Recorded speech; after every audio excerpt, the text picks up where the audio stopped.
Israel സോൾജേഴ്സിന് നേരെ bomb ഡിറ്റണേറ്റ് ചെയ്തിട്ടുണ്ടെന്ന് Hezbollah പറഞ്ഞിട്ടുണ്ട്.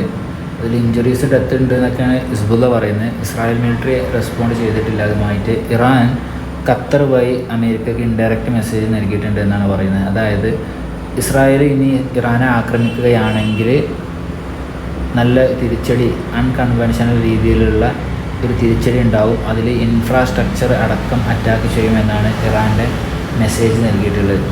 ഇറാഖ്, ഇറാൻ, ജോർദാൻ ഈ രാഷ്ട്രങ്ങളിലേക്കുള്ള എമിറേറ്റ് ഫ്ലൈറ്റ് ക്യാൻസലാക്കിയിട്ടുണ്ട്. കാനിയൂനിസിൽ ഇസ്രായേലിൻ്റെ ആക്രമണത്തിൽ 3 പേര് കൊല്ലപ്പെട്ടിട്ടുണ്ട്.